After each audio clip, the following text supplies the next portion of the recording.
Day. And for those of you who weren't so excited yesterday about a coronation and the Kentucky Derby happening at the very same time, quite frankly, I looked on the TV set and I couldn't tell what I was actually watching. All I know, there was a bunch of rich guys kind of prancing around, and at the end, one horse got a crown. But I'm not certain if that was the Kentucky Derby or the coronation, but I guess I'll figure that out later. In the meantime, all the things we want to talk about right now, we're going to do when we jump into the rotation.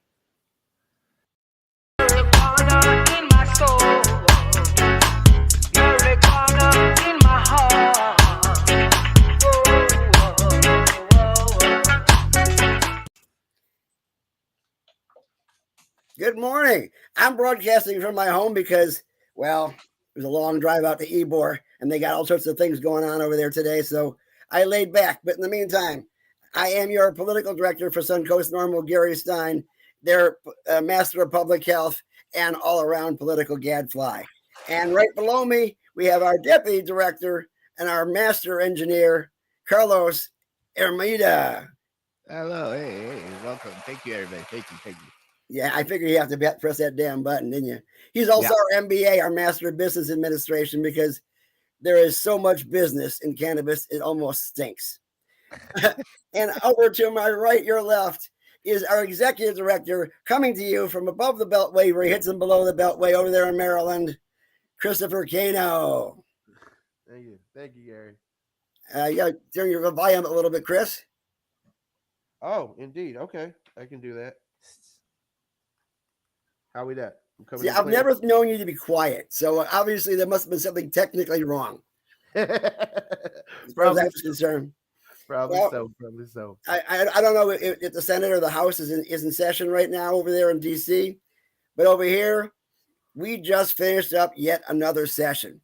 And this is this time where everybody sits back and they say, well, it's sine die. I didn't win on the brackets as to when exactly it was going to happen, but I do know that 60 days is over, and what the hell just happened? Because every year brings us new surprises, and because we want to get a proper wrap-up, we looked for somebody who was in the thick of things. And to my lower right, your left, somewhere around there, is Barney Bishop, our friend from Barney Bishop Consulting, who has been a lobbyist since, believe it or not, 1979 when I graduated from college, and I was just considering hanging out in front of the drugstore. But Barney, you've been a lobbyist for a very, very long time. I would guess almost all those years in Florida. Yes, all of them in Florida. So you've been dealing with the Florida legislature for the 60 days of torture for quite a few years now. Does it get any easier? Well, actually, I'm ready for them to go after the first day they get here. So is it before committee weeks or before the session? Before session. But I know they're going to be here for 60 days, and they got a lot of good stuff done this year. So that was very helpful, I think, at least from my perspective. Well, I know that the leadership really does take control of where the legislation goes. We got a lot of things that got filed that got stuck in committee and stayed there for the entire session. Other things that got moved forward. Is it the leadership that really does dictate exactly how that happened, or is it a conglomerate of the voices of the legislature? Yeah, no, the Florida legislature has become an animal that's controlled by leadership. It's top down, certainly in the House. In the Senate, there's more latitude and leeway given, but still what the president wants, the president's going to get. The speaker is going to get what he wants. And when you have a governor and a Senate president and a House speaker, and you have super majorities in both legislative chambers, then the Republicans are going to get pretty much what they want. And the only thing that's not going to pass is something where the Republican House and Senate can't come together on it. So it's very unusual this year that on Friday they left before noon, which I don't recall probably in the last 30 years, maybe 40 years happening. Because even when Democrats were in control and you had a Democratic House and a Democratic Senate and a Democratic governor, they still fought among themselves, just like Republicans do now, on the nuances of the issues and on what big important issues are going to be passed at the final before the final bell rings. Yeah, Now Barney, there was I run into that all the 2015 time. where they actually did end session early. They closed. We went. Cindy died 4 or 5 days early in 2015 because They they did. were going to be deadlocked. Right. That's an anomaly. That's an unusual event. And the House came back. The Senate did it first to the House, and then the House came back and did it to them. But that was more of a political maneuver. That wasn't about getting the legislative agenda done on time. And this time, and this has probably been the smoothest relationship between a House Speaker and a House Speaker and a Senate President since probably when Tony Jennings and Dan Webster were the president and the speaker, respectively. But it's been a long time. And you think that there's going to be times when the legislative leaders are going to get along and they don't. But there was really very little antagonism between the two chambers whatsoever. Now, if you hang out on the fourth floor, you get a chance to meet quite a few unusual animals, so to speak, where all the lobbyists hang out. And you've had a chance to be both on the Republican side of things and the Democratic side of things, and the AIF, which is supposedly right in the middle, right? Well, no, you would really have to say that AIF is a Republican-leaning organization because they're the ones that butter the bread.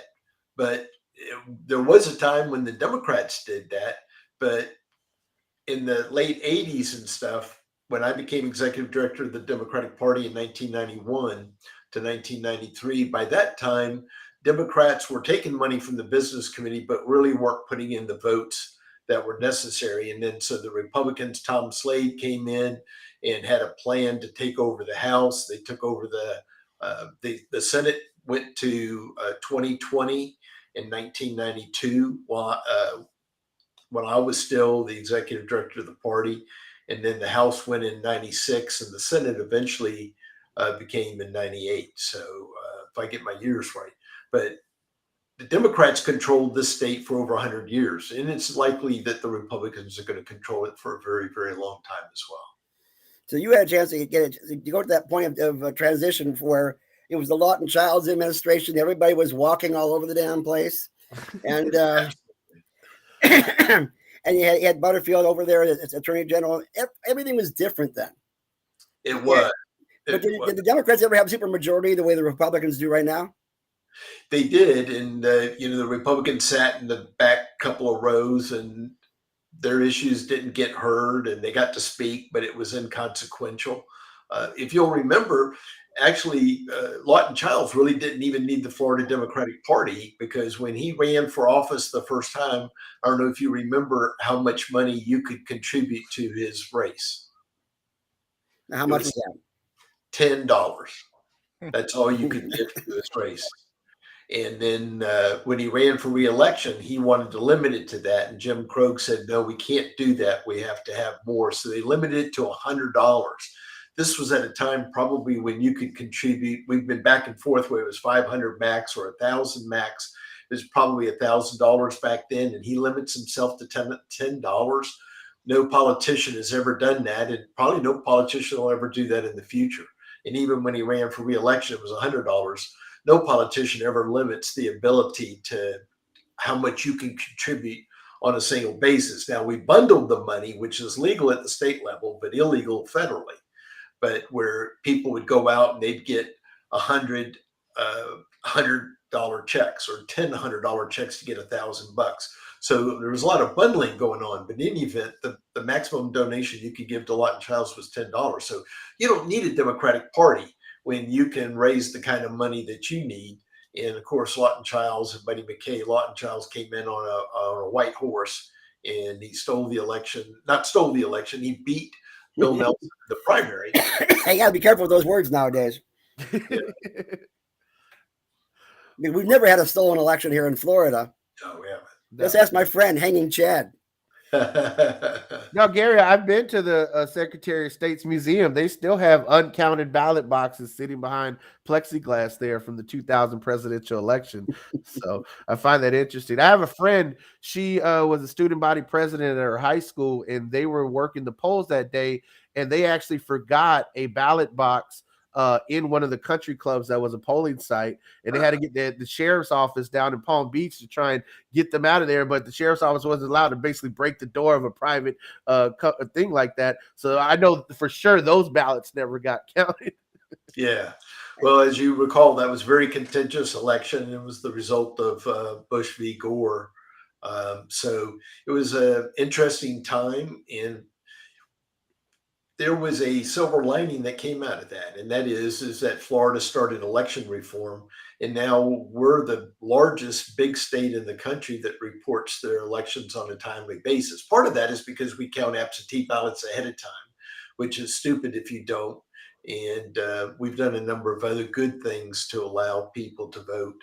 But we get the votes in quickly, and where I live here in Tallahassee, Leon County, traditionally is one of the first, if not the first, county to report their results. And a lot of that was because of a Democrat named Ian Sancho, who held the position for many, many years.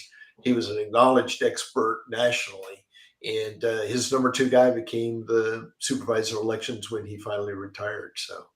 Now, Barney, you make it sound like Florida elections run pretty smoothly. The current governor would say that we have rampant voter fraud and we need a voter fraud task force to go out and arrest people for this rampant voter fraud. I'm just curious, what seems to be the objective reality in all of this? Well, no, I think that overall you'd have to say that elections are run very, very smoothly. It doesn't mean that, 1/2 of 1% or 1% of the people are going to try to play the system. It does happen. And when it does, the state of Florida convicts it. But you're never going to have a perfect election.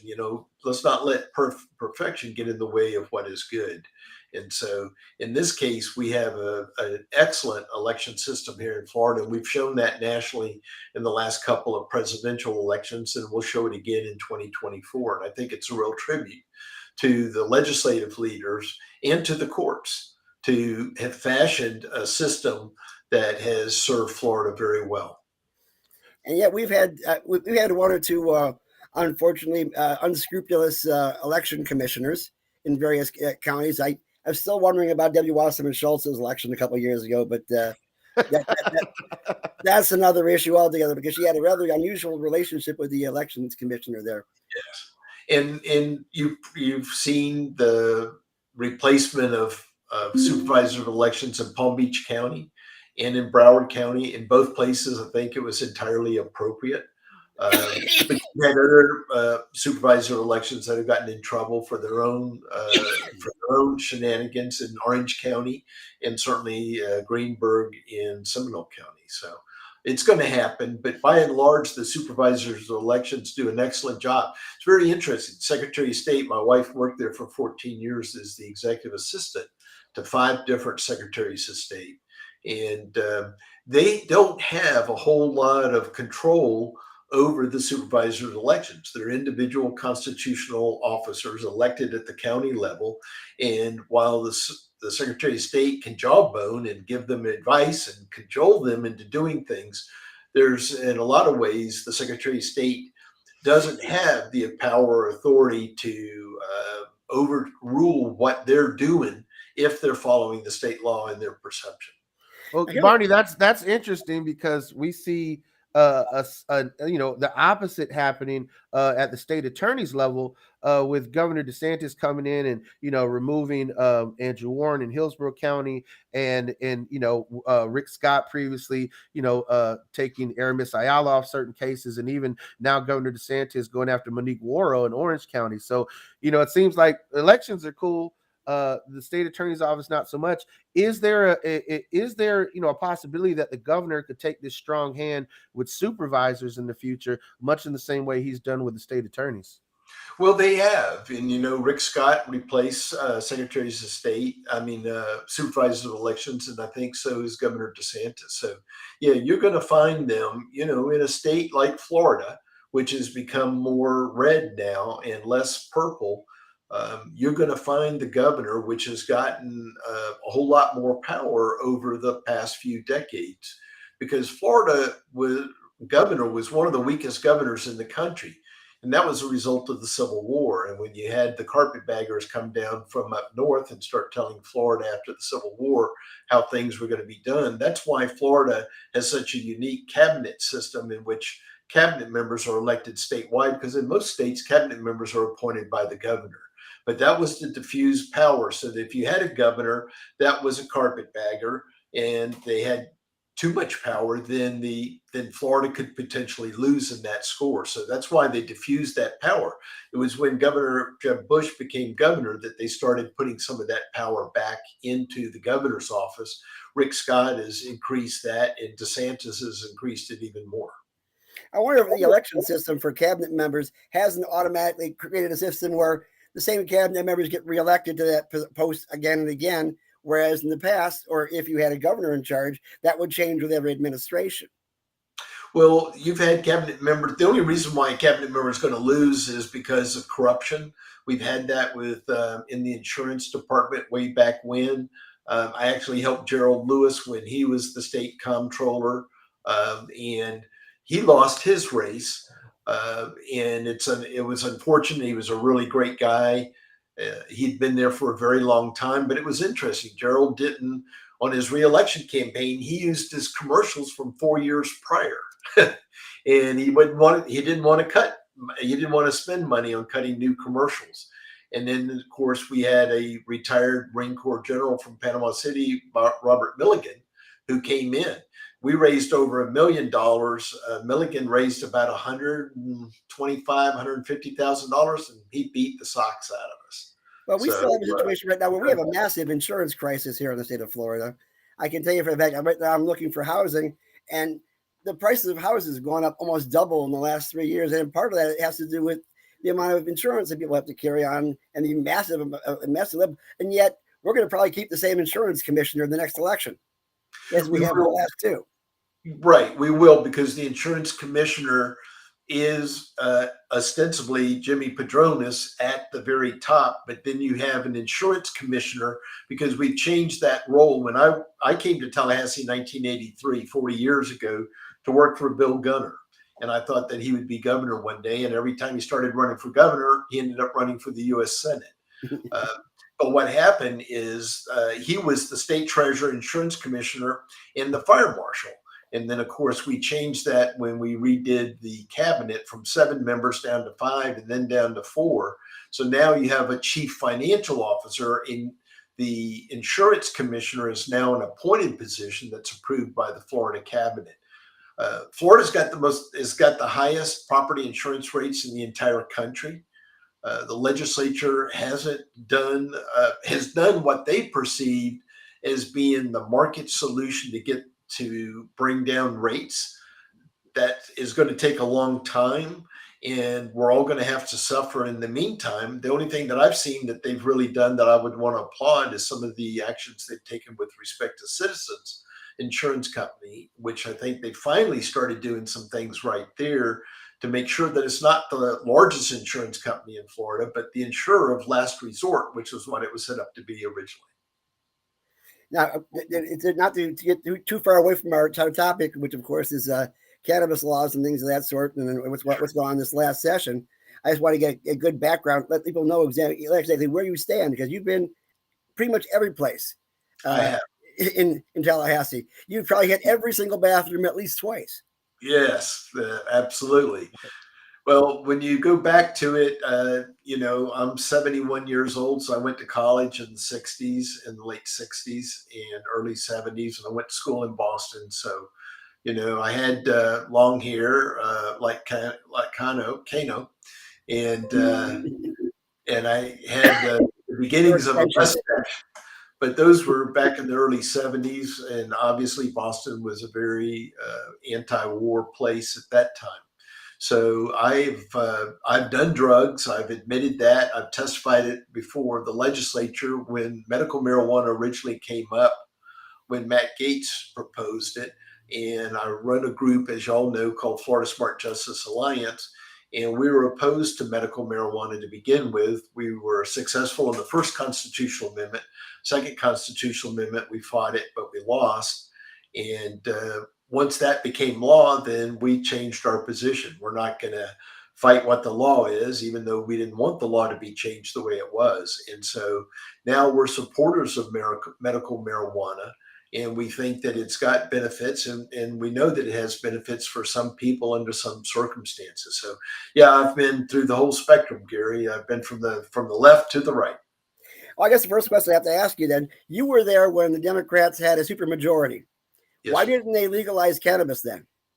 That was something that the public will just didn't pop up. It took my generation, our generation, yours and my generation to get into positions of power and for the public perception to change.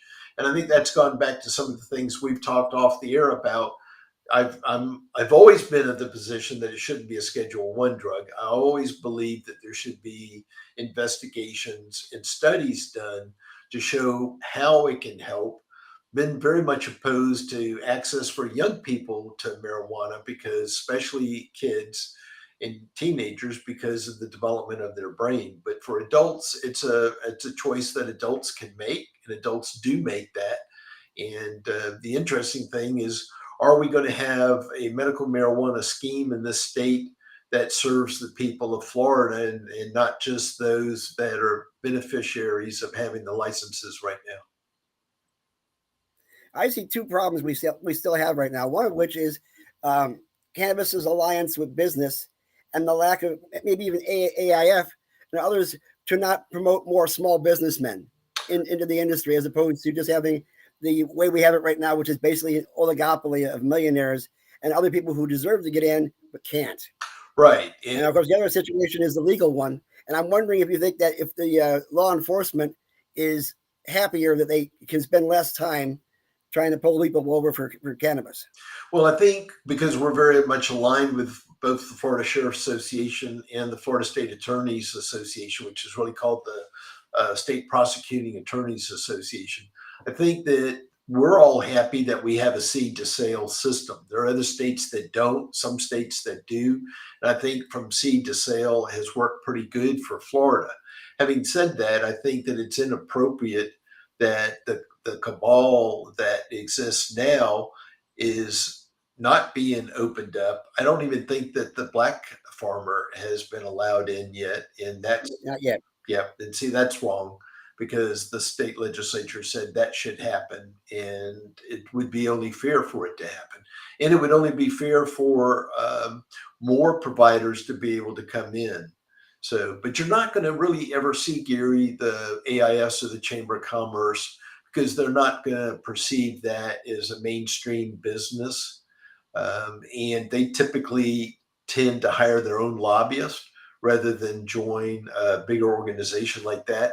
And I think especially for either AIF or the Chamber, it'd be a difficult position for them. They would probably not consider, certainly I would think AIF would not consider having a medical marijuana member.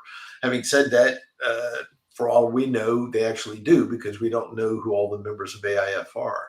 But I think that in the long road, because there's banking issues and taxation issues and stuff, I don't think that you're going to see them being a part of a mainstream business organization that's aligned with Republicans in Tallahassee anytime soon. Well, Barney, one of the things that when it comes to the private sector and businesses that we're seeing as more and more adult use markets open up is this idea of drug testing in the workplace, and should utilizing marijuana preclude you from a job or still get you fired from a job if it's legal under state law. For example, up here in Maryland, the governor just signed it into law for adult use, which goes into effect July 1st. But they did not pass an employment protection bill, much in the same way we've been pushing to Florida for just medical patients to have employment protections. And, oftentimes what we've seen on the Republican side of the aisle is employers have the right to set their own standards. So do you see the private sector, making any advances on their own? Because, when we originally pushed our employment protection bill in Florida, it was told to us, you need to scale this back to public employees only, because there's no way it'll be dead on arrival if you even try to make mandates to the private sector. Right. Well, and I think that's probably still true, Keno. In that regard, because employers want to be able to make those decisions. But I think you have to bifurcate the issue between those people that are involved in employment where they may be driving a bus or driving a car or a truck, or doing something that if they were under the influence of, say, regular marijuana, um, that would be a liability issue for the business. Now, if it's medical marijuana What do and you're not getting high off of it, we just need more studies and to be able to bring those studies forward to show that it doesn't have an adversarial impact on public safety.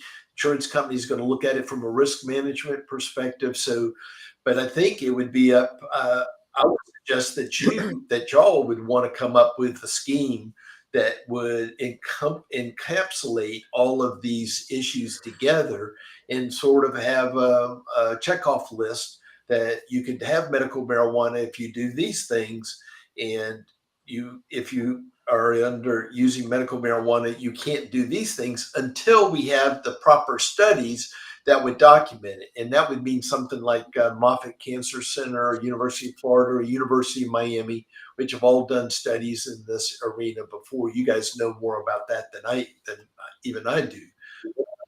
What do you mean by regular marijuana? Well, I'm saying marijuana that's not medical marijuana. So like street, like black market cannabis, adult use, yeah. Where you're getting high, yeah. Because look, I mean, I've smoked and driven, and it doesn't impact me. In fact, interestingly, when I was smoking marijuana, I was doing it because a lot of people it puts to sleep. It made me more active, so I got out and did things, and so I could drive. But a lot of times you would see smokers that sounds like you would slow. make a pothead. They're weaving a little bit. It's as you guys know, marijuana impacts everybody just a little bit different. I mean, we all probably got the munchies when we were doing it. But that being the case, there are going to be public safety aspects to using marijuana where you can get high on and you're working. That's going to be an issue of concern. Medical marijuana still has the ability to get you high. In some cases, right. You could. Yeah. No, Barney, it's interesting you say that because the federal transportation department, U.S. Department of Transportation, just finalized a new rule authorizing commercially licensed drivers to undergo oral fluid testing as an alternative to urinalysis. They see it as a way to give employers a choice that'll help combat employees cheating on a urine test and provide a less intrusive means for the safety goals. And this new rule goes into effect June 1st. So for all of you with CDLs out there, anything with 4 nanograms per milliliter or more is now the cutoff limit for the presence of THC in your saliva. So that's a new rule coming down the pipeline. Interesting. Well, I learned something today that I didn't know, and I think that's helpful because, again, when you have a CDL, and you're driving an 18-wheeler or a double trailer behind you, you've got a lot of weight, you've got a lot of speed, and you have a lot of mass, and so you need to be sure that these people are driving safely and they're not under the influence, whether it be drugs or any other substance. Well, I like to commend you on that you're calling for more studies on this issue, because I've always said that it depends on the driver. If the driver suffers from some sort of mental condition, that they could, it's somebody like myself. I feel like I drive better when I'm stoned. Sure. So and I like that you enjoyed getting high and flying around in your car. I want to very hyper alert. I want to take it back though. I want to talk more political about marijuana in general. I'm really interested to hear what you have to say. Somebody that has been a Democrat, so into the political system now as a Republican. Looking at the cannabis issue, it's very apparent that cannabis legalization is no longer a partisan issue. There's a lot of Republicans that feel that cannabis should be legalized. I'm wondering if there's a difference across the aisle on how it should be legalized. Like, should it be small business on one end? Should it be big business on the other? Like, can you comment on the difference between Republicans and Democrats' stance on legalization? Well, I think I can. I think I can comment on that from my perspective, and I think that there are a good number, a good percentage of Republicans that believe that marijuana should be. Those certainly those that are libertarians believe that marijuana should be legal. But I think that there's a lot of other Republicans, and they're in the majority.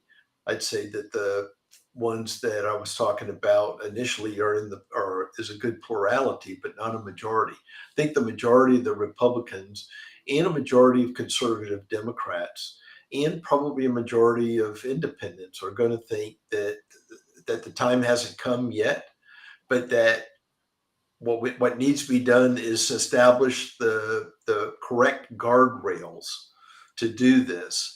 And I'm not sure, to be honest with you, I haven't read the most recent constitutional amendment that's collecting signatures, getting close to for a review. I haven't read it, so I don't know what that scheme is going to be. And I'm not using the word scheme as a pejorative. I'm just saying what that business model is going to look like. I'm not cognizant of, but I think that it will happen ultimately. I don't think it'll happen in this next election cycle, at least not here in Florida, because I think law enforcement is going to continue to be opposed to it, and law enforcement has got a lot of influence in the state. That's not always necessarily true, though, when you get to constitutional amendments. I mean, law enforcement, when Smart Justice was aligned with them the first time, we won.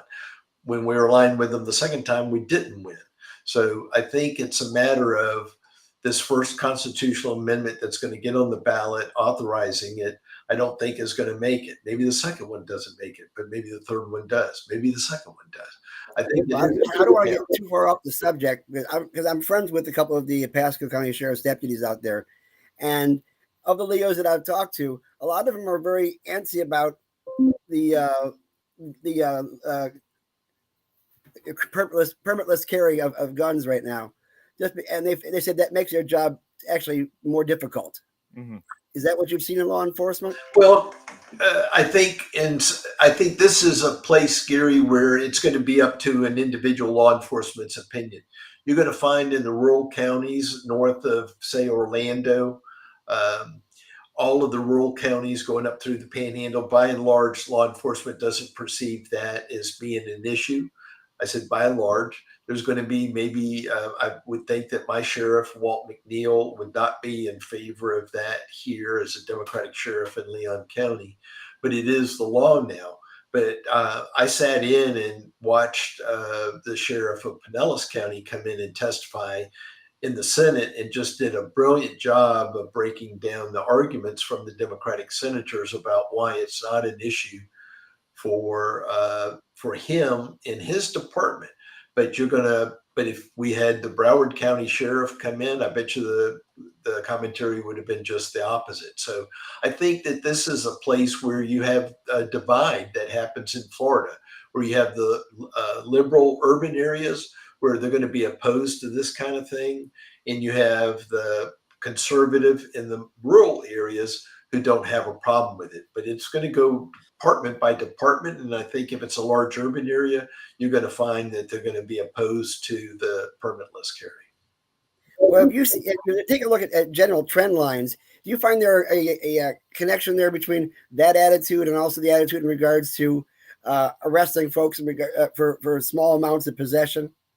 Well, where you see the rural ones will be more, we want to be tougher on that, and the urban ones not so much, where we still have things like civil citation? Sure. Well, that's a great question, because I think this is really a dichotomy, because I think that whether in an urban area or a rural area, cops aren't going to arrest you if you're smoking a doob, or doing something like that.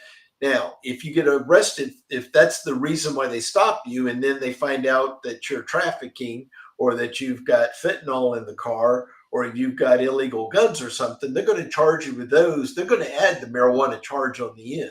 But by and large, you're not going to find people sitting in jail being arrested simply for having marijuana if they've got one joint or a small dime bag or something like that. Cops aren't interested in that because they don't perceive that as being a real danger anymore. It's if you're trafficking, if you're profiting off it, whatever else they're going to find in your vehicle, that's going to be the issue. But I think whether it's urban or rural, you don't find law enforcement officers out there arresting people just because of marijuana anymore. That was certainly true, I think, 5 years ago, maybe, certainly 10 years ago. The last 5-10 years, law enforcement's position about small amounts of marijuana has changed significantly, I think. Now, I've had a family member who's been pulled off and arrested for having legacy market cannabis on them. And both Kano and Carlos, if you don't mind my mentioning it, have also had similar situations personally. For small amounts, personal consumption amounts? To his credit, mine was like 10 years ago. Okay. Like it was when I was in college. Yeah. Mine was also almost 10 years ago, which is why we founded this chapter. Yeah. Yeah. I think that you won't, I don't think that you'll find law enforcement. I don't hear that from state attorneys or law enforcement officials. To them, it's a waste of time. There's more important stuff that needs to be done, like gangs, gun shootings, those kind of things. And I think that's the natural progression of this issue, where eventually, I think, on the second or third attempt on the legalization of marijuana, it will pass, but it'll just take some time. You also hear about like what was it, Miami Beach a couple years back? They were saying that like, oh, we can't test the difference between hemp and marijuana, so like small amounts, we're just not going to deal with it. And you know, if you got an ounce or something, maybe we'll test it. But you know, like we'll go on record and say that we don't really care about this. Right. I think that was Campbell who was saying that over in Leon. Right. Well, but here I just heard y'all say Miami and Leon. I mean, those are not zero tolerance counties like Madison County. So I would still say if you're speeding on I-10 and you have a joint on you in the ashtray, you're probably still going to go to jail in Madison County. I don't think there should be the option, to be honest with you. If you get a cop having a bad day and he has the option to do that, he doesn't like my fucking that I'm going bald or some shit. You know, like he's gonna be pissed and he's gonna arrest me. Yeah, but again, that's going to be the exception to the rule, I think. By and large, most law enforcement officers are not going to do that. But yeah, in Madison County, where they have zero tolerance signs on the interstate coming and going both east and west, yeah, you're on notice. Be on your best behavior. Be on your best behavior in that case. But I did want to go back, Gary, to you mentioned about civil citations. Personally, I think it's a mistake down in southeastern Florida for them to do civil citations where you get caught smoking a doob in public or a joint in public and you're fined $100. First off, I don't know what the record is on them actually ever collecting that money. But for some of those people, it's going to be an issue because, look, let's be honest about it. The latest study that I saw, probably from 5-6 years ago, was a study that showed that only about 7%, 6%, 7% of anybody that smokes marijuana ends up going into more serious drugs. Most of my generation, most of us, we did marijuana, maybe we did some mushrooms, maybe we did some other things, but we weren't addicted to it. But we're spending billions of dollars in Department of Health and Children and Families, specifically in some respects into juvenile justice, because of that 6 or 7% of the people that can't handle it, and they go home. And it's not just because of marijuana, because marijuana doesn't, by and large, make you violent. It's the entry into the other drugs, because you're always looking for something to get a little bit higher. And now, then you get into heroin, or you get to cocaine, or you get into meth, and that's where these people really get messed up. So on the civil citation side, my position would be is that if you're a chronic user and you're a deadbeat and you're just on the streets, a civil citation is worthless for you.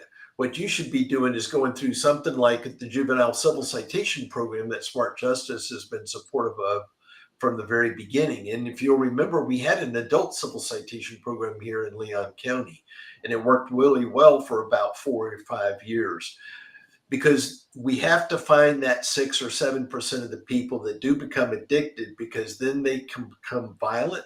and then they turn into not only a public safety issue on the substance abuse side, potentially also a mental health issue, but then also a criminal issue. But for the vast majority of people, you're not going to be addicted because you smoke marijuana. Well, we are all here against use for those under 21. That just seems to make a lot of sense. Carlos is very diligent in his shop to make certain that anybody who buys any of the products in his shop is under 21, is over 21. Right. So it kind of profound me as why they felt that particular issue was the one they wanted to go ahead and file a bill on and push that one forward. Yeah. Whereas there's so many other issues that we need to get a hold of, like, for instance, patient protection. So if you're using cannabis, you don't get kicked off the transplant list. We've tried that bill and it's gone nowhere. The employee protection bill, which we put out there to prevent people from losing their jobs or not being hired because they have a medical card, even those who don't ever use it anytime during the time they're at work, right, strictly on the weekends to manage their chronic diseases. Right. And that didn't go anywhere.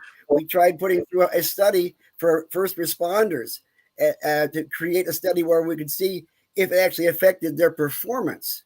Because our first responders have a ton of PTSD. They've seen things they cannot unsee. We can't get that to go forward. As a lobbyist, we have great things that are very patient-centric and seem to be logical, and yet they don't seem to go anywhere. And yet we're talking about woke issues and things that I've never talked about at the kitchen table. Sure, because your focus isn't on those issues, it's on marijuana. So, for example, on the EMTs, I wasn't aware that y'all wanted to do that. But what I would suggest is going to the EMT Association and getting their support if you can. You've probably already done that. Maybe they said yes, maybe they said no, I'm not sure. But I think that you've got to co-opt the people that are in that, doing that job, to get their association, to get their organization, or a break off of that association to help you on the issue. So it's not the marijuana crowd trying to push it, it's the EMT crowd pushing it because they recognize it. My brother was a firefighter and he eventually had to retire early on disability because he got into an issue where he saw so many kids in Orlando. He was at the Orlando Fire Department. He saw so many kids being killed in car accidents, and he had 2 young children. By the way, he was the first father and son firefighter in Orlando Fire Department, and now his daughter joined. So before he retired, he was the first father, son, and the father, daughter, and the father, 2 children in the fire department. But he had to retire because he just couldn't handle the issues. So PTSD, absolutely, for EMTs, law enforcement. When you see these school shootings, these things are going to have a traumatic effect on them. But it's going to do better for you, Gary and Kano and your folks, for y'all to co-op with those organizations and work with them to bring those issues forward, because then it's going to look like it's not you're trying to push marijuana or medical marijuana, but what you're trying to do is a profession seeks help. They understand it. They know it. Some of them are going to need it. And then make sure that study gets done, because for some people, like I say, some people that are on marijuana, they get slow. My wife would always say when I did, and I didn't smoke every day after college. I smoked mostly on the weekends rather than drinking. I just smoked because it made me calm and cool. My wife said it kind of made me dumb a little bit, and that's probably true. But you know what? It was better than out and out drunk. But the truth of the matter is there's a place for this. It just you need to strategize on how to make that happen. Well, I'm glad we're on this topic of PTSD because just this week, Senator Rick Scott and Senator Marco Rubio voted to block an effort that allows the Veteran Administration to study cannabis as a treatment option for PTSD. As a matter of fact, all but 8 GOP members voted against the bill's advancement. Shout out to Senators Bill Cassidy from Louisiana, Susan Collins from Maine, Josh Hawley from Missouri, Jerry Moran from Kansas, Lisa Murkowski from Alaska, Mike Rounds from South Dakota, Eric Schmidt from Missouri, and Dan Sullivan from Alaska. They voted with the Democrats to advance the bill. But unfortunately, this has been blocked, and this legislation directs the VA to conduct an 18-month observational study to assess the effects of cannabis in veterans suffering from both chronic pain and post-traumatic stress disorder. Yeah. Well, and I think you're going to find Senator Rick Scott's in that same generation with me. So he's got steadfast opinions, and that's not going to change. Senator Rubio is younger, but he's still going to take that same position. So, but over time, yeah, I think you're at the federal level. I think your first challenge is to get it off Schedule 1. Then number two is to get a robust series of investigations, medical studies, blind studies, double-blind studies done, and have it being done all across the country. So that because somebody's going to need to look at it, what's the impact on young children for medicinal purposes that are in constant pain because of cancer that's incurable. So there's a whole slew of studies, and I know University of Miami was working on that several years back. I don't know whatever happened on those studies, but I think Moffitt Cancer Center probably would be very interested, and I think that they were going to have some studies there, but I'm not sure what all happened with them. But we're going to have to study it because it does have medicinal purposes, and it does have entertainment purposes. Moffitt got The public safety, driving a car or a truck, being out on the public roads. That's where people are going to be concerned because some people can't handle it. Yeah. Well, the General American Medical Association studied that 1 in 3 pain patients residing in states where medical cannabis access is legal now consume it for pain management. So what we're seeing is people in states that have legal access are migrating from opioids to cannabis. And I mean, you see the comments coming in from the folks viewing. Many times they feel as though they've got their life back by getting off the opioids because the cannabis has less side effects. Oh, absolutely. And listen, you're 100% better getting off the opiates and going to something like marijuana. So long as marijuana doesn't become an entree into seeking out even more getting high, because opiate is going to really I just can't make that connection, man. If you're gonna talk like that, you should say like, we should put people who smoke cigarettes into rehab facilities or something. Actually, I'm in favor of that. Actually, I'm in favor of that too. But I mean, but I'm an exception for cigars. So, with the exception of cigars, like otherwise the governor's club would be empty. All right, sugar and caffeine have a higher addiction rate than marijuana. It would be by that logic, if somebody likes to eat chocolate cake every night, then we should be worried that they would get addicted to heroin one day. But Carlos, the Fadil brothers own more U.S. congressmen and senators with the sugar industry than all the marijuana industry put together, brother. Yeah, they get subsidies. They get wonderful subsidies for that. The difference is, though, you don't see people that are addicted to sugar or to chocolate cakes going out and having accidents as a result of because of what the euphoric effects of marijuana might be. So. You're only taking one little piece of that and making the comparison. You don't see people getting off of heroin because of their sugar and coffee use. So I'm sorry? You don't see people getting off of heroin because of their sugar and coffee use either. So like it just seems like you just can't do that. You just can't say somebody's going to abuse another drug because they enjoy marijuana. Well, Carlos, remember, I 6% likelihood that they could be addicted. It's a waste of time. But I qualified that by saying that only a small percentage of the people do get addicted, and that there are studies that show that. So the vast majority don't. That doesn't mean that they can handle driving well. It means that they can handle whatever they're doing at their home. Listen, I don't have a problem with anybody doing whatever they want to at their own home. That's their castle. We got to resolve the public use issue because now the only place you can smoke is where you actually own the home. A landlord can kick you out if you can't even smoke at home. Listen, when I was in apartments, I did it, and everybody else seemed to be doing it as well. But of course, that was 40 years ago. That the vast majority, like I was thinking I was going to sit here on this podcast and disagree with you the entire time. I gotta say, this is the vast majority of shit you're saying is stuff that I agree with. But this gateway theory is just it's old school propaganda. It's just bad. Like it's just bad reasoning, man. I'm sorry. Well, listen, it doesn't matter whether you start with marijuana or you start with mushrooms or you start with cocaine or heroin. I mean, it doesn't matter. The point of the fact is there are a percentage of people, and we're spending billions of dollars in children and families because some people are addicted. Now, whether they got addicted starting with marijuana, again, 93% of the people in America smoke marijuana. In my They got addicted to heroin when they started with heroin.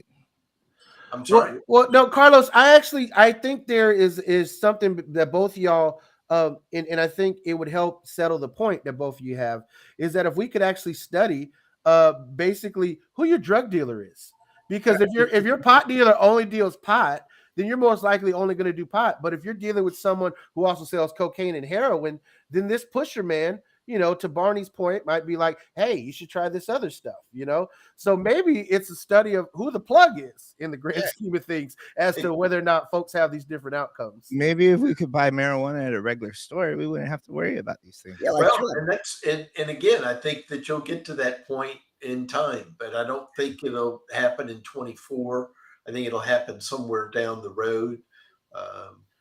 Barney, it's interesting you say that, because 2024 will be the last year you can get an initiative on the ballot with 60% of the vote. The Florida legislature is making direct democracy that much harder. I mean, originally, they passed the 60% one back in 2004 to make it harder, to get a constitutional amendments because they feel the Constitution was being amended too frivolously. Now they want to make it 66%. What's the reasoning between hampering down on direct democracy? Well, I think that's a great question. So even when I was at AIF, we were in favor of getting it up to 66%. Why? Well, first off, we've amended the Florida Constitution hundreds of times, it seems, and there's always propositions that are out there. And so anybody or any group that's got enough money and it's got a good idea, and I'm not saying that the ideas aren't bad, they've got a good idea in their perspective, can get something on the ballot.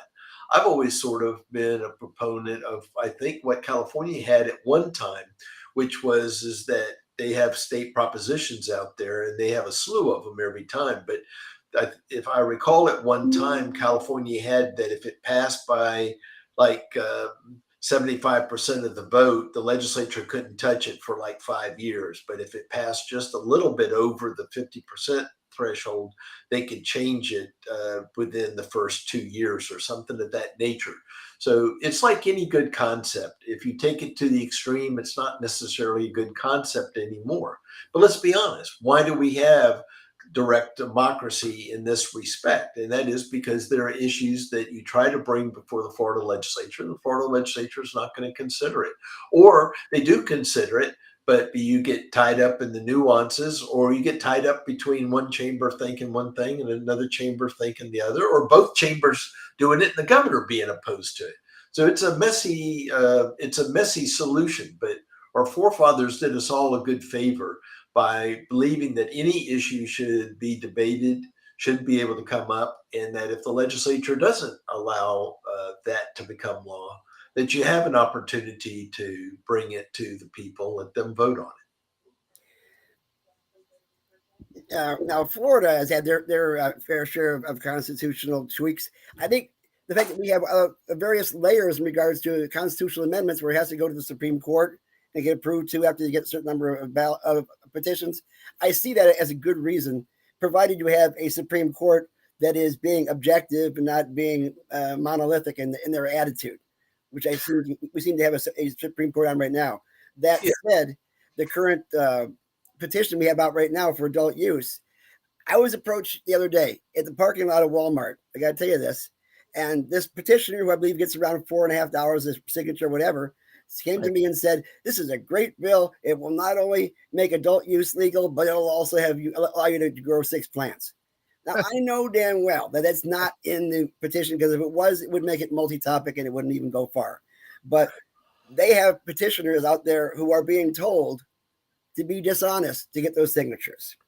I know it's not new, and this doesn't happen. I also believe that I've heard rumors, and I could be wrong about this, but they're getting paid up to like $12 a petition. That's what I heard. Just to put this in perspective, Smart and Safe Florida is the name of the amendment initiative. Everybody knows that the Bellamy brothers are essentially leading this initiative with the financial backing of one of the largest MSOs in the nation. And, a lot of folks have a concern because, Gary, to your point, the way the current amendment is written, it essentially just allows the existing licensed MMTCs, which we have 22 in Florida, to basically just start selling over-the-counter adult use without doctor recommendations, which to certain advocates feels like a handout to the medical marijuana cartel in Florida, and not an expansion of allowing a robust industry, which would allow mom and pop businesses, which would allow small business owners to get their crack. Not everybody has 170 grand for a non-refundable application fee. Not everybody has the capital or the collateral to back a $5 million performance bond. So, Barney, I want to ask you this question. Why is it that we see the GOP and Republicans always advocate for the small business owner in the public arena, but when it comes to marijuana in Florida, it seems like big business is the way to go because they're able to regulate it tighter? Well, and I think that's what it is. By limiting the number of providers and the seed to sale, you can track all of that stuff. They've still found some corruption, and they still had to shut down some operations. But I think to your point of the question, the gist of your question is that the idea was always to be able to expand that to allow more providers to be out there.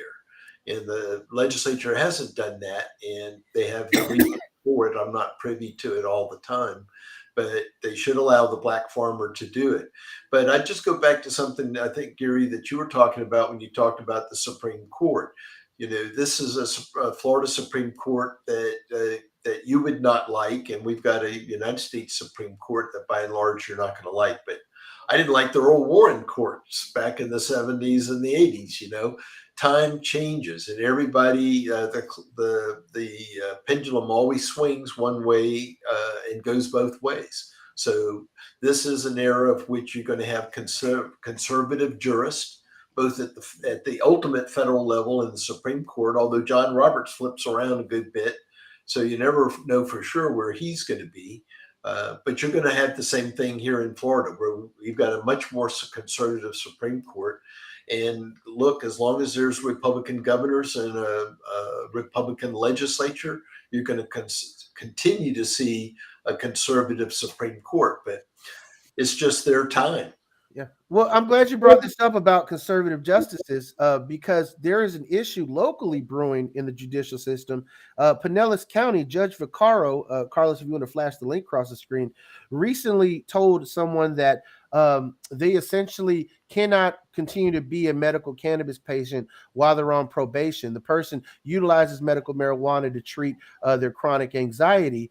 And the judge said that chronic anxiety is not a listed qualifying condition, although we do have this catch-all that if you have essentially, symptoms that your doctor feels as though is related to one of the other symptoms like PTSD, which comes with chronic anxiety, that you should be able to utilize it. Should this go up to the Supreme Court, what would you think would be the issue? Do you think the Supreme Court would rule that the Constitution and the Constitutional Amendment allows for someone to utilize medical cannabis even while on probation? Or do you think, like the judge says, this person should switch to Xanax and that's the proper issue? Why does a judge even get a say on what should happen medically? I'm sorry. The question's for Barney. Yeah.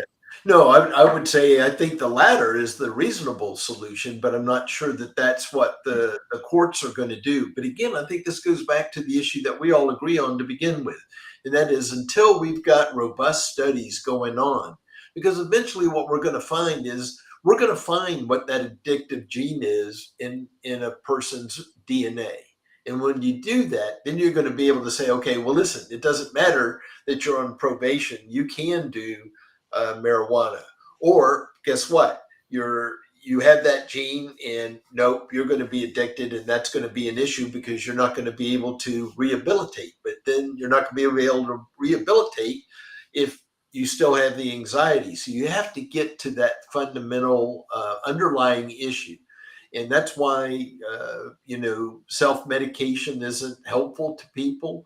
that have got addictions. That's why we have civil citation programs for young kids to look at both not only the substance abuse side, but the mental health issue side as well. And of course, that's an entirely different. I think we all agree. I've heard y'all indicate that you're not in favor of people under 21, and I applaud you for taking that position because I think that is a position that serves you well. And I would think that that would be something that you ought to be mentioning to legislators when you're talking to them. Maybe have a list of what are the restrictions that Normal believes is a bridge too far. The You have an opportunity to educate legislators on that because I think that'll help your cause. the last petition initiative, it wasn't by our group, but it was by Normal Florida. It was literally regulate marijuana like alcohol. Like that was the name of it. It was marijuana should be 21 and up. Right. Yeah. And to the extent that you can educate legislators about that, I think that you're going to build up friends over time. Listen, as you guys know, and Gary, you've been in the legislature, and Kano, you have as well, I'm sure at the federal level. The point of the fact is that no good idea is going to come out pure. I always say when I talk to kids at the universities in their master's program, that if you put a Mother's Day resolution into the Senate, it's going to come out a Father's Day resolution out of the House. It's not because the House doesn't like mothers. It's just like they like fathers better. And it's the same thing if it goes the other way. It's the truth. It's unfortunate. And the reality of it is that's the way the system goes. No good idea is going to pass pure, number one. And number two, it's going to take typically 3-4 years for something to pass, even if it's a good idea and there's not a lot of opposition to it, just because the legislature, the system that our forefathers set up makes you have to go through that slog. And it doesn't always seem happy, or my clients aren't happy about that.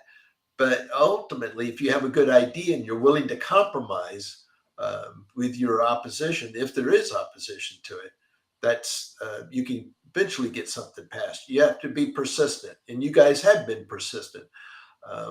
But I think there's ways for y'all to be helping your cause by educating legislators more about what you're not in favor of, because I think that will probably surprise a lot of legislators. And that's been our goal, basically, when we go to Tallahassee, is we go to legislate, we educate to legislate. And we don't want to come off as a special interest, because here comes a question that goes directly to your profession. And I'm not knocking down lobbying, because it wasn't done.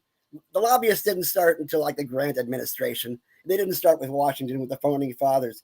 The whole idea of infusing cash into the political system to change things, that has gone on over years. Being in the belly of the beast as you are, and being sloshed back and forth from gastric acid from both sides, where do you see the most amount of special interests changing things? On the petition process, in the judicial system, or the legislature, or the executive branch? Well, you're not going to see it in the judicial system, because that takes a long time, and it's going in the direction that the Republicans want. I think it's going to be in the legislative arena. The Senate has been more open to this than the House. The House is more conservative than the Senate. It's not saying the Senate isn't conservative. It's just saying that the Senate isn't as conservative as the House is.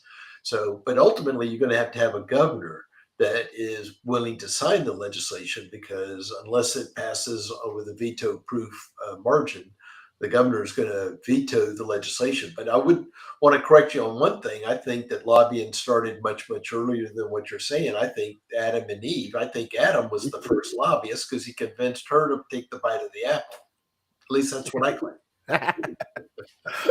Well, I'm glad you pointed this out too. We're discussing this as far as, you said the judicial system can't be influenced. The recent ethics issues that are coming out with, Justice Gorsuch and Justice Clarence Thomas on the Supreme Court, is there a way that we can, especially with these folks being appointed for life on the Supreme Court, or at least in Florida, until they hit a certain retirement age, is there a way that we can have a check and balance when we find corruption in the judicial system? Or like, what is the average voter left to do? What is our recourse when we find out that rich guys are buying off our justices? Well, except I think that's a great talking point, but that's not really the truth. If you look at the reporting that's been done, and there was just another column by Tarantino in the Wall Street Journal. He's done like for 3 or 4 days now. The reporting by ProPublica was for shit. They weren't accurate. They had a lot of errors. They didn't even understand what they're doing. I'm a former private investigator, and trust me, before I have anything to do with the client, I do my own due diligence. And I do, as a former high school and college debater, I always think about the positives and the negatives because you have to do that. But having said that, the way that the Constitution set up, the Supreme Court doesn't have to do that. And listen, Congress doesn't have to do it either. There's a lot of corruption in Congress, and yet they don't have an ethics code. And if they did, they wouldn't stick to it. Yeah. Let me ask you a quick question about lobbying real quick. And that is, when you take on a client, do you take on their views at that point in time, or do they align with your views before you take them on as a client? And do you see other lobbyists who will basically change ideologies based on who's paying them? Well, and that's a great question, Gary. When I was younger, I took on any client that I wanted to. Now that I'm at my age, I limit my clients to things that I believe in. Having said that, I've had people come to me on issues where I had an opposite opinion, and they talked to me and they were able to show me. And then I did my due diligence and I came back and said, okay, well, you're right. I'll be glad to do that. But by and large now, at this point in time in my life, as I'm getting to closer to the end than the beginning, I'm going to only take ones that I typically agree with. But I will tell you that there's, everybody's got their price. I'll tell you a real quick story. When I was a private investigator, I was married for the first time, and a woman called me up and she wanted me to follow her boyfriend. Her boyfriend happened to own the beer distributorship in a large urban city. So he had a lot of money. And the fight was not between the girlfriend and the wife. They had an understanding. They both shared the guy. It was girlfriend number 2 that aggravated them. So I met with her. This was back in the 70s. I got $5,000 to start the case. I get home. I've just been married. I'm about to get into bed. And she calls me up and says, hey, I took my boyfriend's Mercedes Benz, and I'd like you to drive it back to his house for me. And I said, no, I'm not going to do that. And she goes, why not? And I said, well, it could have been reported stolen. She goes, oh, I've done it before. I said, no, I'm not going to do that. She goes, well, I'll give you an extra $1,000. I said, no, ma'am, I just got married. I'm just about to get into bed. We've met now for 3 hours.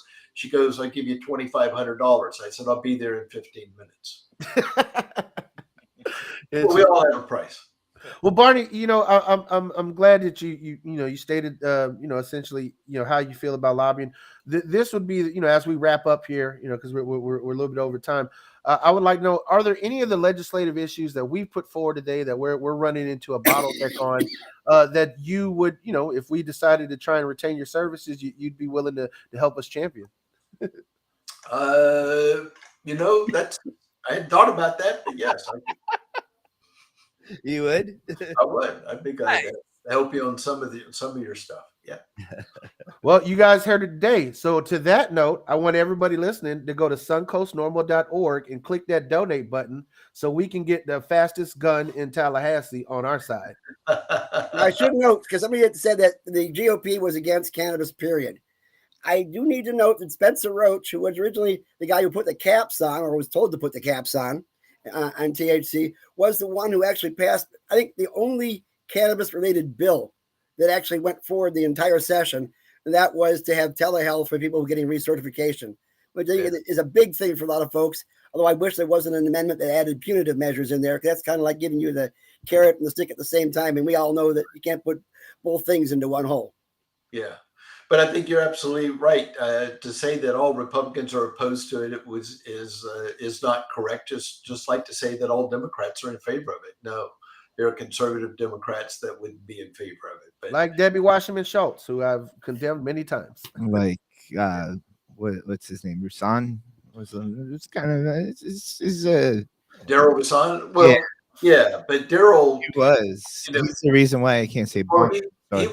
he was an addict, and I knew him back then. I've known Daryl Rasan probably for 30 years, 35 years. Yeah. And he's a really good guy, very sharp. He's been through a lot. I actually would agree. Yeah. And I admire him a lot. He's kind of intense though. Yes. But he's calm and he's cool. And you know what? One thing he said when I was up there lobbying against those hemp bills that were going through the legislature, and one thing he said was like, listen, it's hard to get to Tallahassee. If you drove your ass up here, I'm gonna at least listen to you. Yeah. So what is that behind you, Barney? That is a gray fox. That's is that like what do you say like when you hunted that? Did you hunt that? I did. Yeah, very cool. Yep. I'm a big hunter. I love to hunt, and it seems like you also shot like a miniature elephant underneath it. You can't see, but above the television set on the other wall is a bunch of different birds. And I've got a big 8-point buck right here on top of my head. So I love to go hunting, and tell you what, that's the most fun is when in the wintertime, when some groups sponsor hunts with legislators. I mean, can you imagine Gary being able to hunt with a legislator with a shotgun for 4 hours? I think we should have the legislators come on our Everglade hunts and actually help us get rid of these pythons. Maybe they'll take the invasive species issue much more seriously. I think that's a wonderful idea. Although they're coming up with some really cool things now to attack it, but it's going to take a Manhattan Project to get rid of it. But we need to do it. Man, I'm in favor of responsible gun ownership, but as far as hunting is concerned, if anybody came with me, they'd end up the same as Cheney's friend. Well, team, we're coming to the end here. So, Carlos, why don't we go ahead and click on the news segment? But before we do that, Barney, I just want to take the time to thank you for coming on the show. When I've been watching you in the legislature since I was just an intern back in 2009, and saw how much your presence commanded. For a while there, from an outside perspective, I saw the clients you lobby for and such, and I was, in my own personal view, I was like, oh, this guy is working for the devil. He's evil. But the fact is that what we see is that we're all human beings, and that civility that has been lost between people in the political process, I would say mostly because of the advent of both social media and how cable media tries to keep up and sensationalize for ratings. But the fact is, here you are, someone who has been on both sides of the aisle, someone who was lobbying for clients all over the place, and you're a good person, and that's even been said by the viewers here, regardless if people disagree with your politics or the clients that you work for. And I saw the civility in the debate that you and I had before the Volusia County Tiger Bay, and so I thought you brought the points. I even had to do my research, because when I was like, oh, Barney's the only community college debate champion to beat the Ivy League in history, I was like, I got to do my research and come correct. So I was glad that we had that civil debate, and I'm glad that we could come on the show today. Thank you so much. Yeah, I gotta say, if you ever want to revert to the 60s or the 70s or whenever you're smoking weed and driving around, we could we could light up a joint together and share some stories, my friend. Yeah. Well, I told the legislature that I stopped 30 years ago or 30 minutes ago. I'm not really sure. Well, this last session, just to wrap everything up here, we had one bill that actually went through. We had one bill that we had to fight to fix, and Carlos was part of that group of shop owners that had fixed the hemp bill and made it move forward and showed that the process actually does work, which I thought was impressive as all hell. Yeah. We managed to get Rep. Robinson and Senator Burton to go ahead and amend the bill to make it more reasonable than it originally was when it was presented to them by a lobbyist, and they didn't even have a chance to read it before they got it out and filed first. But we're looking forward to more of that kind of thing next session. What are the chances of any cannabis things going through with Renner and Pasadomo still in charge next session? I think it's going to be pretty tough, but it depends on, what you're trying to do. If you're trying to fix something or you're trying to do something new, I would say working around the edges is going to be your best opportunity. And as a result, I think if you just pick your fights and you set up your strategy in a way to where you try to come in having friends to begin with, because that's what you're really going to need. You're not going to be able to beat them over the head with anything. You've got to co-opt them, and there's ways to do that. And I think on some of your issues, you have that opportunity. And last but not least, Barney, if you could just look in the camera and tell people how they can find you, how they can get a hold of you. Sure, you can go to my website, Barney at barneybishop.com. I'm sorry, I was thinking my email. My email is Barney at barneybishop.com. If you want to send me an email, and I've had a bunch, and my website is barneybishop.com. So, And on that new note, it's time for the news. okay.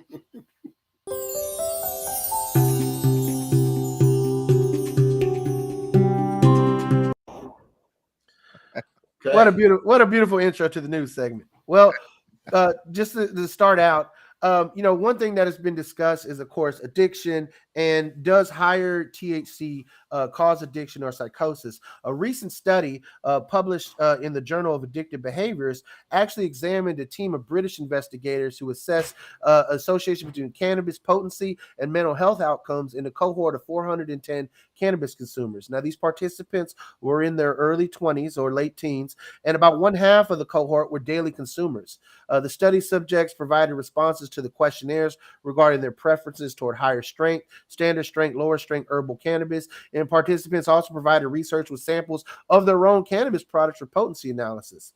Now, the investigators actually failed to identify any association between more potent cannabis and an increased risk of dependence, depression, or psychosis-like symptoms after adjusting for confounders.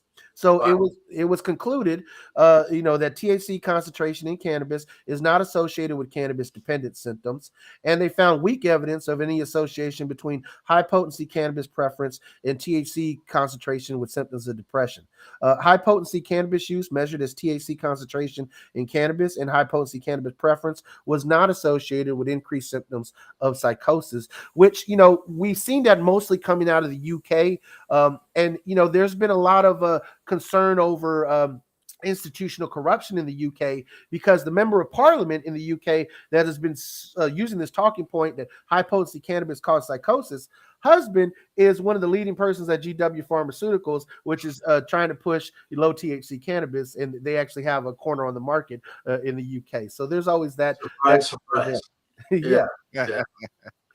Another one, and this is for our doctor friends like Dr. Gordon who's watching, a recent survey in the Journal of Cannabis and Cannabinoid Research with researchers affiliated with University of Michigan and Ann Arbor surveyed 244 physicians regarding their willingness to engage in discussions with cannabis about their patients. And most physicians are uncomfortable integrating cannabis into their medical treatment programs, into their patient regimens. Only a minority of those surveyed acknowledge ever having even recommended medical cannabis to their patients. And really the most and this is consistent with prior surveys of healthcare professionals, most respondents perceive themselves as possessing low knowledge and competence with respect to the medical use of cannabis, which is why they don't discuss it or recommend it with their patients. So really, our own doctors need it. If you think about it, there's last surveyed less than 5 medical schools in the country that even cover the endocannabinoid system in extent. For most folks, it's just a one quick survey, one quick chapter in their medical books, and then they keep it moving. So definitely doing more physician education is important.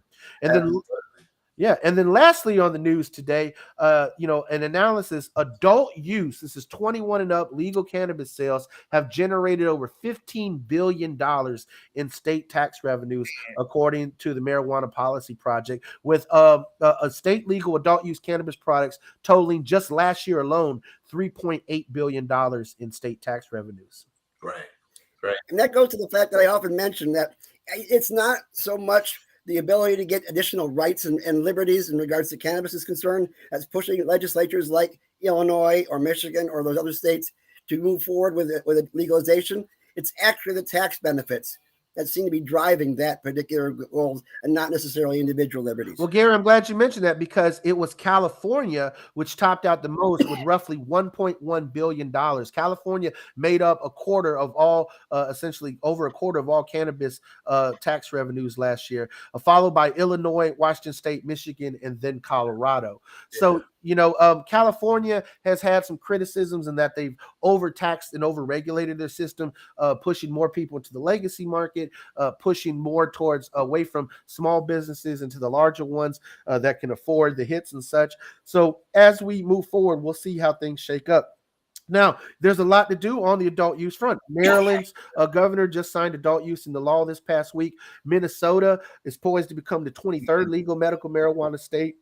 And then Georgia finally started licensing retailers to begin selling low THC cannabis products. So Georgia is 10 years behind Florida right now. They were essentially where we are in 2014. And a lot of that has had to do over issues they had with corruption in the licensing process, which one of the largest MSOs in the nation, who is based here out of Florida, that which should not be named, was one of the main issues at Target. Yeah. But wait, going back, I told a client to call me at noon, so I've got to get with them. So let me just leave with this. The taxation thing is not a convincing argument. And let me tell you that when I was at AIF, we pushed for taxing online purchases.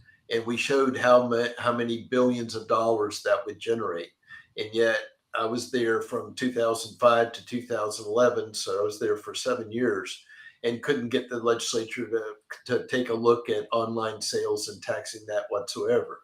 Then a few years ago, they decided that it was the right time and they did it. So I would concentrate less on the taxation, what that money is going to be bringing in, because first off, Florida's flush. They got so many billions of dollars sitting in the bank, they don't know what the hell to do with it. They still having fights. You know what?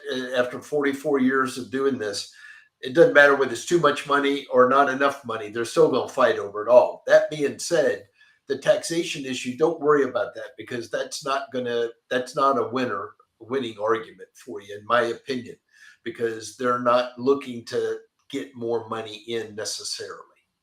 Even if it's the right thing to do and it's the good thing to do, it took 10, 12 years for us to finally get online purchases. What do you think the most convincing argument would be? Well, I'd have to have a couple of drinks and a doob, and then I could tell you. Well, Barney, thank you for joining us. We really appreciate you. Are we still live? Yeah, We're still live. Yeah. So if you want to hop off, by all means, we're just going to make some announcements here and call it a day. Okay. But in any event, I think that there are some winning arguments for you, but I don't think taxation is one of those. And I don't smoke anymore at all. So but if you ever pick it back up, if you ever decide to retire and go back to your old hippie ways, hit me up, man. I wanna smoke a joint and drive around with you. Okay, sounds good. Thanks a lot, guys. See you, Barney. Take care, Barney. So, ladies and gentlemen, we got some amazing events coming up, and we definitely want folks to know. As a matter of fact, the Cannabis Action Awards is something that is near and dear to us. We wanted to take the time to recognize folks who have really stood out here locally in Florida in the cannabis industry. Carlos, flash that one more time across the screen. Yeah. And so May 27th, Saturday, May 27th, Memorial Day weekend in Tampa, Florida at Hooch and Hive, which is located right off of Kennedy and Cass. We're going to have a very amazing award show with vendors, live music, and you can now vote live on our website, or you can click the link there. You can type in the link that you see on the screen. You go to suncoastnormal.org as well and vote for those who have been nominated. We have a lot of nominees. There's about 8 to 9 in every category, more or less. And so, you'll be voting for everything from best activist to favorite MMTC to, folks who are no longer with us who deserve special recognition. So take the time and vote for your favorites. Laughing at some of the comments coming in. I just want to say again, thank you and shout out to Barney for coming on. For all those who always call us partisan hacks, I hope you can now see that we try to have fair and balanced conversations, and that we reach out to folks across the aisle to get their perspectives. And in the grand scheme of things, civility is still alive, and people are still people, and I appreciate that. So often we demonize our opponents in the political arena, and as Barney showed today, is that we can have and educate each other and teach each other new things. And even Carlos, thank you for standing strong on talking about the gateway theory is bunk.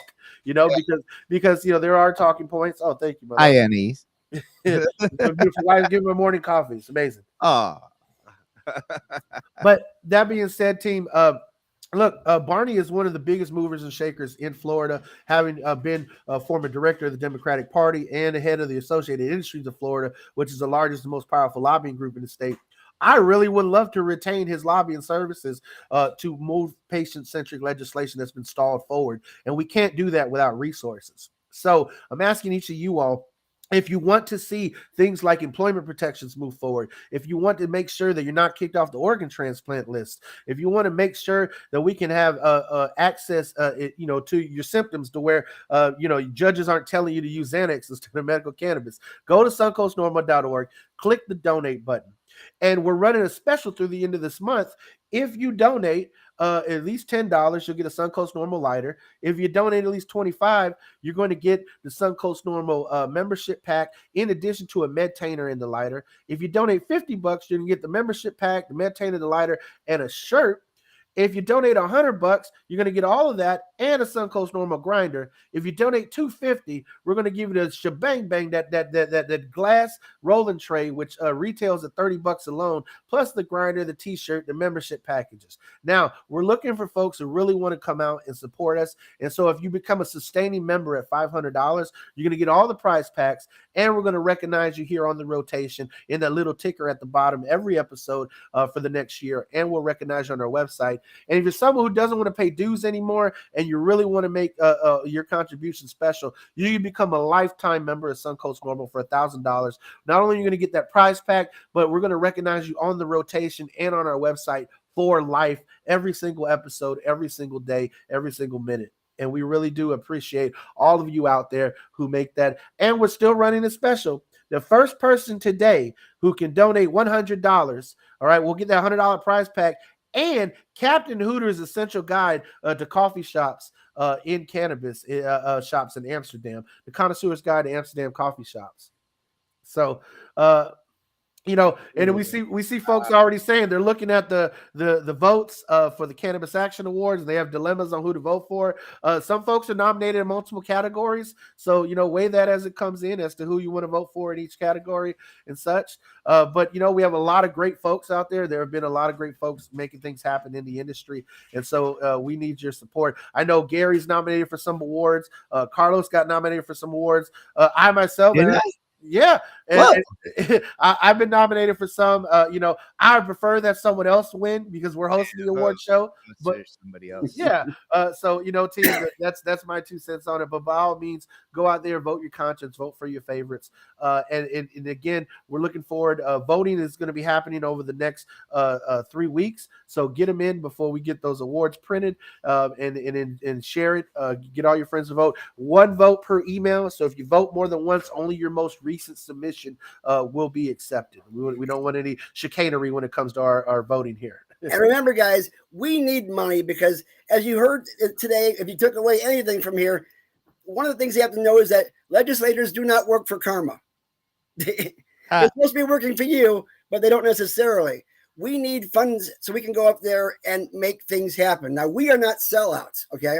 We don't take money from anybody that says do this, because we have our agenda. If you want to buy into our agenda, then we're more than welcome to go ahead and help you meet that. We're not selling out, but we are selling you.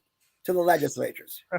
Indeed. So go to suncoastnormal.org. On the home page, there is that donate button. Also become a member. But like I said, if you donate this month for $25, you'll get your membership and you get access to those amazing prize packs. So this is the time to do it. Quite honestly, if you don't know if you want to join, if you don't know if what we're all about, I think it's very important that our membership understands who we are. We do this podcast, but coming to this award ceremony would be a good way to shake hands with us, talk to us, see what we know, see what we're trying to do, and see if it fits for you. So going to that award ceremony would be a good way to really see if we're the right organization for you. And with that, we'll catch you in the rotation next Sunday.